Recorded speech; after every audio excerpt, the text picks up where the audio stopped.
O Senado, quando aprovou a autonomia do Banco Central, ele estabeleceu alguns critérios para que o Banco Central seja autônomo. Um deles é cuidar da inflação, outro é cuidar do crescimento e cuidar do emprego. E ele, até agora, tem cuidado pouco, porque ele estabeleceu uma meta que, pelo fato dele não atingir, ele aumentou o juro de forma exagerada. Não existe hoje nenhuma explicação econômica, sociológica, filosófica, do que você quiser pensar, para que a taxa de juros esteja 13,75, porque nós não temos inflação de demanda. Se aumentava o juro quando você tinha uma demanda crescendo, que precisava reduzir a demanda. E o Meirelles cansou de fazer isso. Então, eu acho que é um equívoco. Não tem um setor da economia, a não ser o setor financeiro, não tem um setor da economia, seja das grandes empresas, pequenas empresas, médias empresas, pequenos varejistas, grandes varejistas, ou seja, todo mundo contra esse absurdo dessa taxa de juros, que ninguém pode captar dinheiro para investir a 14%, 15%, 16% de juros. As pessoas vão quebrar. Então, é preciso reduzir a taxa de juros para que ela fique compatível, inclusive, à inflação. Para a inflação em 12 meses está menos que 5%, por que a taxa de juros tem que estar nesse nível? Qual é a explicação? Não existe explicação. Então, eu tenho dito o seguinte, o Senado tem responsabilidade, porque foi o Senado que indicou e elegeu, aceitou a indicação do ex-presidente e indicou o presidente do Banco Central. Quando era o presidente que indicava, o presidente tirava ou colocava. Eu lembro que o Fernando Henrique Cardoso tirou uns 2 ou 3 presidentes do Banco Central. Outros presidentes tiravam. Agora você tem um cidadão que me parece que não entende absolutamente nada de país, não entende nada de povo, não tem sentimento com o sofrimento do povo, sabe? E mantém uma taxa de juros para atender os interesses de quem? A quem que esse cidadão está servindo nesse momento? Então, essa é a questão. E não é o Lula, não é o presidente, é o povo brasileiro, são os sindicatos, os empresários da indústria, do comércio, do turismo, do varejo, ninguém, inclusive os agricultores do Brasil inteiro, são contra essa taxa de juros. Então, esse cidadão vai ter que pensar e o Senado vai ter que saber como lida com ele. Mas, presidente, Meirelles mesmo, né, que foi seu presidente do Banco Central, e o senhor elogia o trabalho dele, Meirelles diz que a atual política monetária está sendo conduzida da forma correta. O Meirelles diz o que quiser, ele é livre. Ele tem 70 anos de idade, ele pode dizer o que ele quiser, achar o que ele quiser. No tempo que ele era meu ministro, ele sabe qual era a discussão que a gente fazia.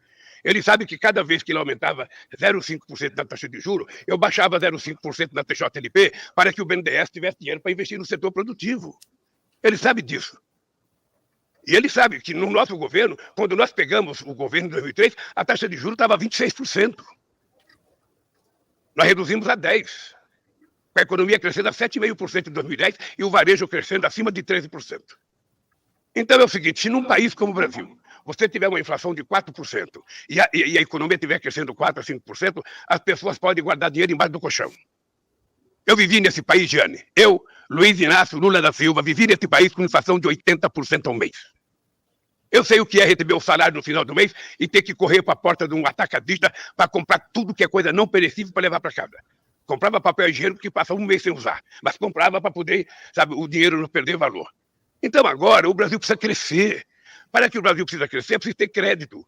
Crédito para o setor privado, crédito para os estados, crédito para o município.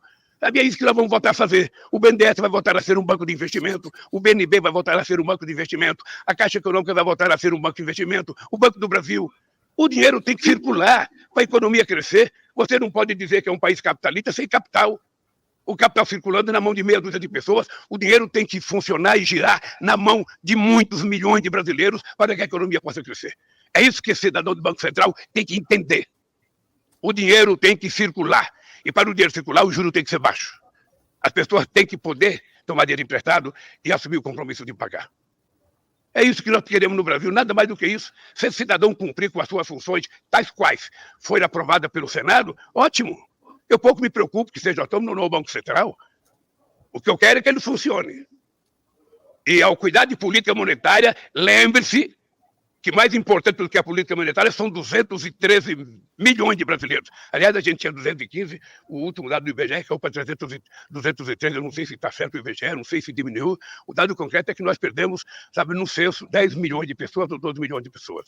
Mas, de qualquer forma, esse cidadão tem que pensar nisso. Esse país era o país mais respeitado do mundo, era o povo mais alegre, era o povo com mais esperança. Esse país caiu no entristecimento. Então, é esse país que nós queremos levantar. E para levantar, tem que ter dinheiro para investimento. E para ter dinheiro para investimento, tem que ter juro barato. E para ter juro barato, o Banco Central precisa assumir aquilo que está na lei que aprovou a sua autonomia.